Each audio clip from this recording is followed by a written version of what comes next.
to the room where the judge is at, and we sitting there, and I recall hearing the door opening as we hearing the judge talk, and then the door opened, so I looked over my right shoulder. Dude comes in and he kind of just give me that look like, "What's up?" So it was. Did you know him? Nah, I didn't, but he obviously knew who I was. Right. So I was just like, "What's up?" He went and made a phone call. You could see him leave the room, and he went and made a phone call. He brought 4 other individuals. We in court. Like judges and talking and they're like, throwing all their signs, and I'm just like, and I'm throwing my signs, and she's like, "Yo, not here, bro. Like, what you doing?" So that turned into verbal altercation. Now we shouting and arguing and in the courtroom, which ultimately turned into what? Physical altercation. So the sheriffs grabbed all of us. They grabbed us and they started ramming us down across out the room, and then across the courthouse, and then down the stairs. In my head, I'm just like, yo, they're gonna put me in the cell and I'm gonna have to bang out with these dudes. By our surprise, we got thrown outside. So they threw us outside. So I square up with, cause I already know, like, I'm like, yo, there's 4 of them. So I square up and it's just me and my mother. And she's like, Jorge, there's a gun, right? She said it in Spanish. She said, they got a gun. So I turned around and I jumped in front of her. The first time, as soon as I jumped in front of her, first bullet hit me. Well, that first one hit you, or you didn't even know? Oh, no, it stopped me right in my track. It went silent. By the time the second one hit me, I was just like, yo, they're trying to kill you, bro. So I turned around to try to run inside the building. I collapsed, I fell, and They was still gunning at you. He hit me multiple times. What was your energy towards the streets afterwards? I was a menace, man. No respect for nobody? No respect. I was in a dark place. I was ready to, I was ready to, make everybody feel what I was feeling. I was angry. I was embarrassed. You know what I'm saying? I got dudes looking down on me now. And to me, I think it's that ego we talked about. Now it's just like, okay, like you would look at me and I'm like, yo, what you looking at? And it's like, my man could just be looking because he just sees you in front of him, or just they never see nobody in the chair. And I remember how I was so problematic looking for situations, and I became I used to have things on me all the time. Combative, like just ready for it. So yeah, that was the energy at the time. Tell me how it changed your life. I wouldn't be the man that I am today, to be honest with you. I wouldn't be, G the Barber Wills. I wouldn't be, I don't know if I would have accomplished what I've been able to accomplish. What I tell these young brothers and sisters, especially my young brothers, is that when you deal with the streets, there's only 3 things you're gonna get out of it. You're gonna get death, life behind bars, or you're gonna get a wheelchair. I got lucky. To be honest, that's how I look at it. As we get older, you kind of have that self-awareness of like, all right, picking your battles, this dude's not worth it. All day, right? I deal with corporate, right? So I'm in corporate, and I have that 30-second realization that I say to myself, I was like, yo, like, my man, don't you know? And this is me talking to myself. Don't you know I will scrape you from wall to wall? Like, because I know you're moving a little funny. You probably saying something out of, in between lines, and I'm like, yo, yeah, right. But automatically, I remind myself, like, first of all, and this is me overhearing my conversation. You ever been in a cafeteria and you overhear somebody's conversation? Self-awareness with me and what I've been able to build is that I overhear my thought process. And when I overhear this thought process, I was like, hold on. Yo, big man, you're not 17 no more. We ain't no thugs. We're not in the streets. Like, chill, bro. Like, and so I have that conversation with itself. And so that took a while for me to get to the point. And it really started when I became a barber.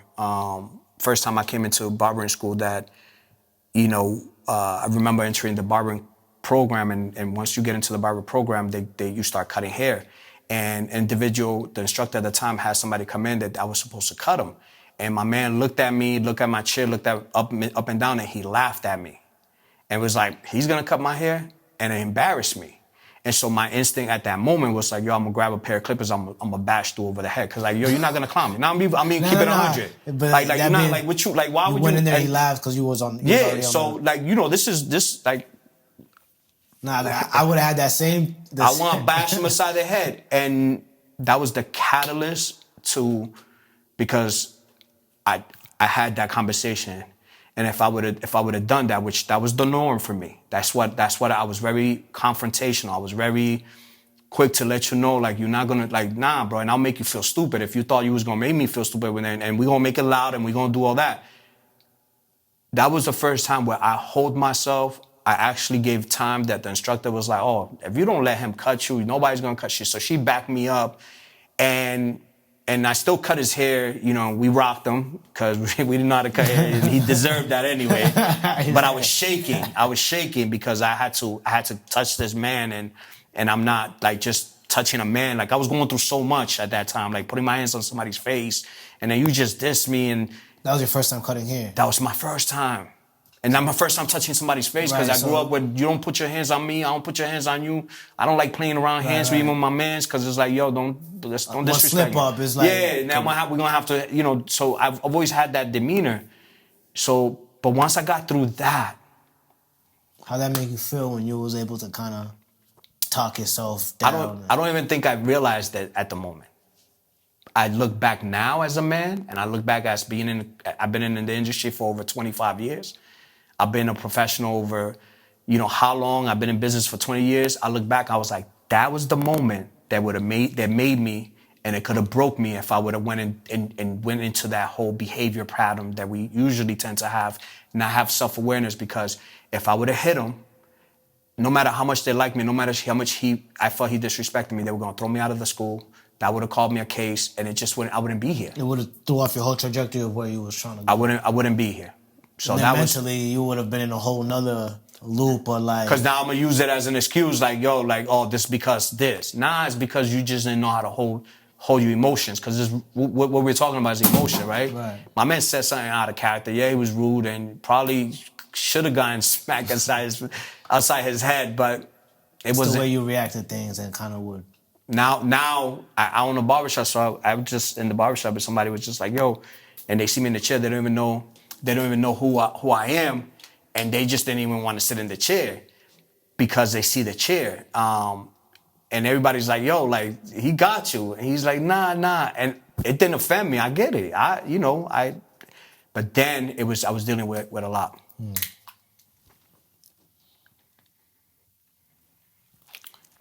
What are the most valuable things you've learned from this experience? Most valuable things that I've learned from this experience is no matter what you go through, you're not your situation. I believe that we tend to believe that because we're financially not set, we're going through relationship problems, health problems, that's what it is. The wheelchair. A lot of people, when they rock with me, they say, man, I forget you're in a wheelchair because I don't live life like in a wheelchair. I might be confined in this chair, but I'm not contained in this chair. So most thing that I learned is that be uniquely to yourself. The one thing that I was embarrassed of 30 years ago is the one thing that actually made me my brand and makes me unique when I roll into building, into such a situation. It's what gets me from back of the line to the front of the line. So, it's just understanding that embrace who you are, man. No matter what that looks like, embrace who you are. And you got to love yourself no matter what. And that chair has allowed me to really, really understand that. What were some of the challenges when you had to separate yourself from your old friends?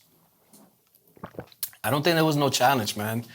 I think that, to be honest with you, so there's two phases to this. Connecticut, I realized off the rip where the only people that were in the hospital, let's take a step back.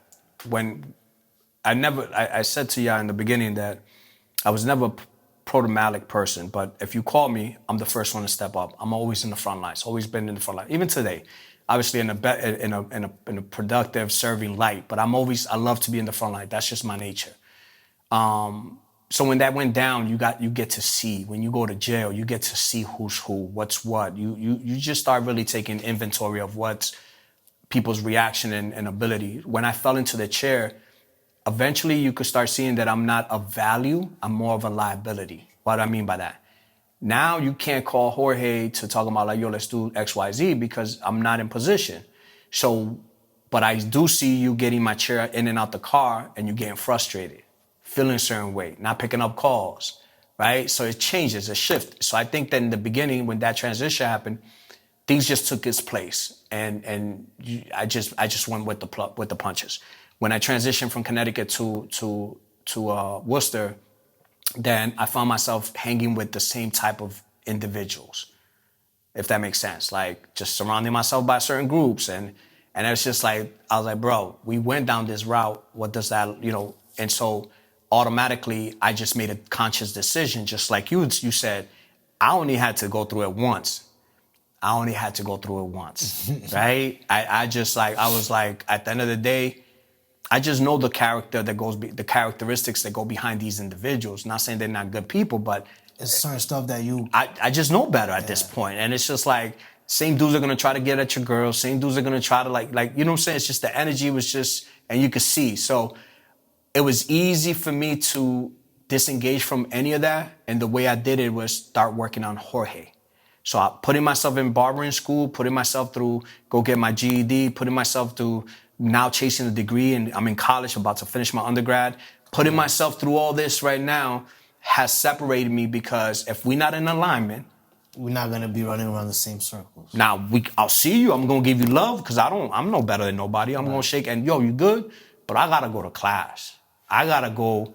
I got this meeting. I gotta go speaking engagement. Yeah. I gotta go right to Brazil because I'm going to Brazil next month. Wow. I gotta go to Brazil, right, to do a speaking engagement. I just came from Florida. I'm chasing this PhD. So it does it its own. I don't even have to make that decision. The decision is, yo, Jorge, you gotta put yourself first. But you gave yourself that conscious mentally of wanting to separate yourself from them. So it's just everything else is. I think that I used to smoke, right? Heavy. And I think that there was one time, if I could go back and be like, yo, what was that time that you just smoked in the L with a group of good friends, that I had at the time. And mind you, I was homeless in Worcester for 3 years. When my grandmother, I came up here for my grandmother, my grandmother picked up and left, and I was homeless. Started at Plumlee as a GED program, met a couple of people, and I used to, be around this individual. So, I say this with all love because they hold me down as best as they could. But it got to a point where I was smoking with everybody and we were just talking foolishness. And I had an epiphany. I'm like, I can't do this no more. And I didn't even say that to nobody. I just said it to myself. I was like, I can't do this no more. This is not going. And I just looked around and I was just like, yeah.